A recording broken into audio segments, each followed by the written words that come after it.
News for Jackson investigate gangs in Jacksonville. No one is immune. That's how the man in charge of prosecuting local gangs describes what our city is now facing. And regardless of what you might think, he says it doesn't matter where you live. Tonight, we're investigating how gangs operate in our city. Drive-by shootings, they're a common calling card. As we saw last Thursday, these two Jacksonville women were killed when police say one was targeted in a gang-style hit in northwest Jacksonville.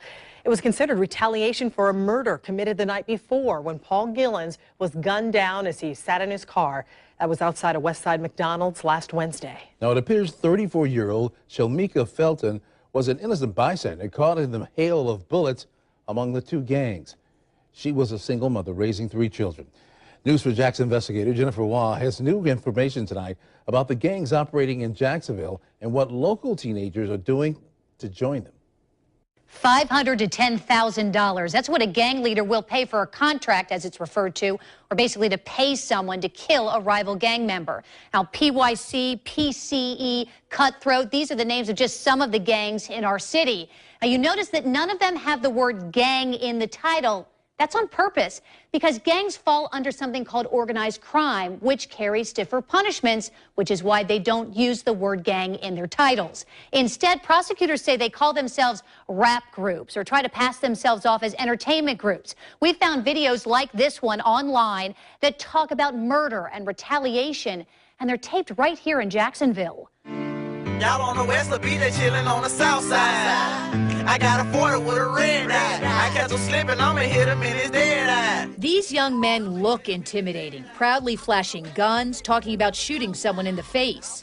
The lyrics can often lead to murder on our streets. People get shot and killed and drive-bys committed over a YouTube video containing a certain phrase and an insult to a certain member. That has happened. Assistant State Attorney Rich Manti says gangs often use rap videos to promote themselves, even threaten retaliation. This video in particular, recorded in the Grand Park neighborhood of Jacksonville, stunned many of you when we discovered it online a few months ago. There's this trading of insults and belligerence back and forth. It's fed through music. The sheriff's office says it's identified 47 gangs in Jacksonville with 11 to 1,200 members, and they have been shooting people for years.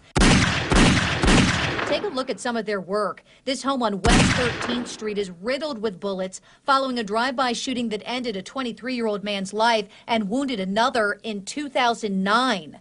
The dead man was not the intended target, but was part of a rival gang. It's the collateral damage, though, that affects all of us. For the first time, prosecutors are talking to News4Jax about that case. In addition, there was a mother, an infant child, a grandmother, and some other completely uninterested parties in a couple back rooms of that same house.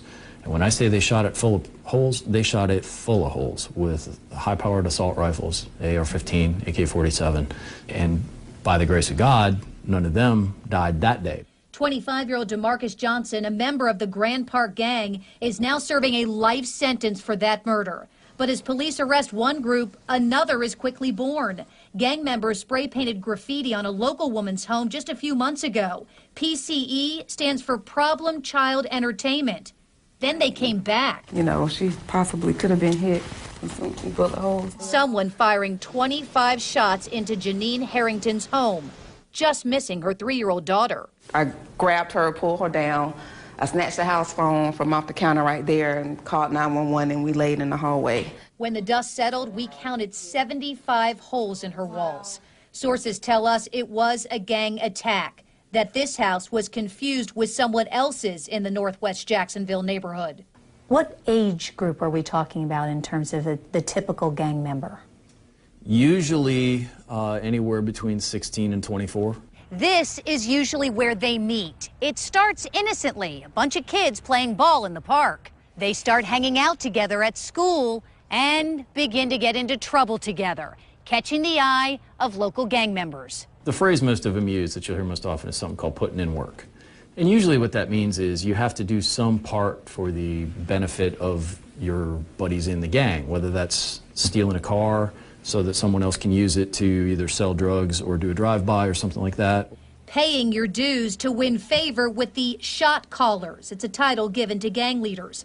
Investigators say these 3 Jacksonville men arrested in January decided who would live or die as the head of PYC, Pakistan Uli Click. Every gang has a hierarchy. A lot of the gang members that we'll talk to will say, no, I got involved. My role was, I stole the cars. So-and-so's role was he had, the girls. So-and-so's role was, well, he had access to the apartments or access to the guns. Despite the arrest of most of the PYC leaders, the gang is clearly still operating. Police say Sharika Edwards was a member who was gunned down by a rival gang last Thursday in northwest Jacksonville. Shelmika Felton just happened to be walking nearby. An innocent bystander killed in an instant. My only daughter. I never have another daughter. I mean, somebody just take her life away just like that? Hi, why? Everyone is at risk. Oh, don't assume that you're somehow immune because you live in a certain part of town or even in a certain community. It would be a mistake. Now, the most violent attacks are concentrated in northwest Jacksonville. PYC's territory is in the Newtown area, which you see here. Kings Road is to the north, Beaver Street to the south, for some perspective. Now, its rival gang calls itself Myrtle Avenue, which you can see along here. It's just to the north and the west of it. Now, another gang is called the Moncrief Thugs, which is up here. It operates specifically out of the Moncrief Park area of Jacksonville. There's also another gang that's called LOC, or the Lackawanna Boys. That gang operates out here on the west side. Now, keep in mind, gangs don't steal cars or rob people or break into homes in their own neighborhoods. They go somewhere else where there's nicer cars, nicer homes. It's why gangs affect all of us. Jennifer Watt, Channel 4, the local station.